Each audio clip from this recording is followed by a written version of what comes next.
Negara ini mengubah ubi rambat menjadi minuman keras, minuman beralkohol itu guys ya. Nama minumannya adalah soju.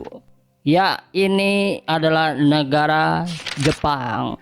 Kok bisa ya ubi rambat dijadikan minuman keras seperti ini guys? Yang baru tahu boleh komen di bawah guys ya. Karena aku baru tahu, aku bakalan komen di bawah juga ya guys ya. Dan kira-kira apa sih manfaat dari minuman ini untuk tubuh kita guys ya?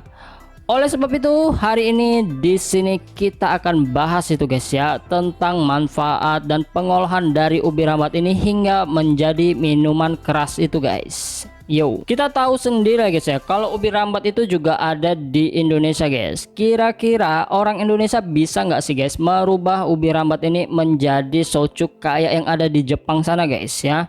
Kan petani ubi rambat juga banyak gitu guys di Indonesia. Kalau bisa dirubah menjadi alkohol atau soju seperti ini, mungkin daya jualnya bakalan meningkat seperti itu guys ya.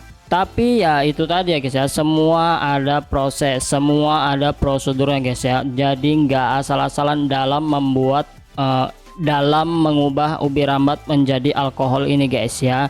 Dan kalau buatnya asal-asal mungkin manfaatnya bagi tubuh yang nggak ada ya, seperti itu guys ya, butuh keahlian khusus lah guys, bisa dibilang kayak gitu. Dan di sini kita akan masuk ke proses awalnya guys ya. Jadi proses awalnya tuh mereka membuat rumah seperti ini guys, rumah khusus tanaman ubi rambatnya guys ya.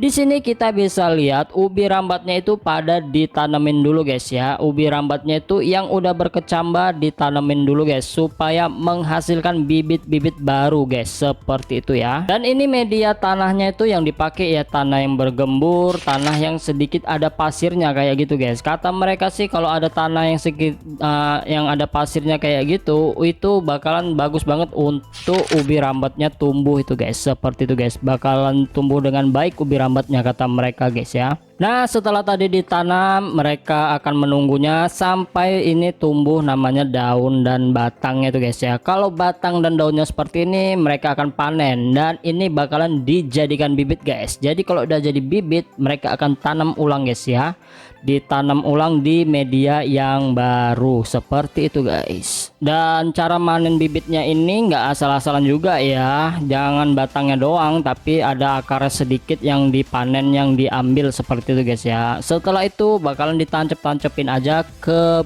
media yang baru supaya tumbuh itu ubi rambatnya guys ya.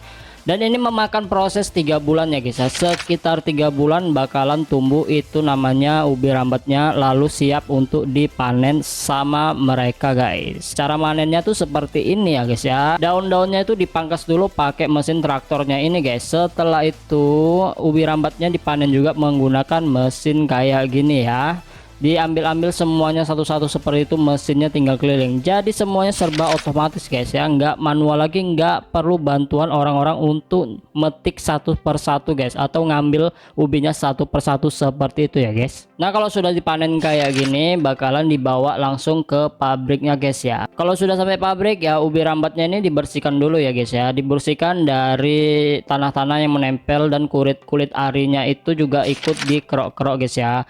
Dan kalau ada pun yang ada di ujung-ujungnya itu seperti akar-akarnya, itu bakalan dipotong secara manual kayak gini guys, satu-satu guys ya. Jadi kalau ada akar gitu ya yang masih nempel di ubi rambatnya, itu bakalan dipotong ujung-ujungnya guys ya. Dan kalaupun ada tanah yang masih menempel atau ubi yang sedikit busuk, itu bakalan dicongkel juga pakai pisau sama mereka secara manual guys, seperti itu guys ya. Terus kalau dirasa udah bersih, udah oke ya, udah bersih semua nih kinclong ya ubi rambatnya. Ubi rambatnya ini bakalan dimasak atau direbus sampai lembek. Kalau udah direbus sampai lembek gini, bakalan dihancurin atau diparut-parut kayak gini guys.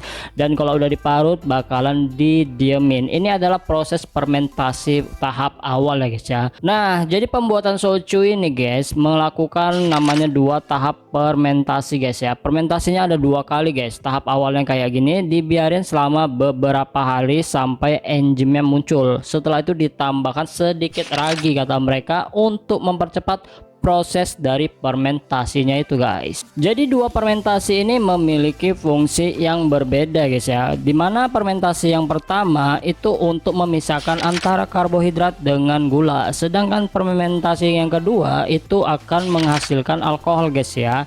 Jadi memiliki perbedaan di sini guys ya, antara fermentasi pertama dengan fermentasi yang kedua. Jadi kalau alkoholnya sudah dapat kayak gini, tahap selanjutnya adalah memasukkan alkohol ini ke dalam mesin destilasi. Tujuannya adalah untuk memurnikan alkohol tersebut guys, untuk memisahkan antara alkohol dengan cairan-cairan yang lainnya guys ya.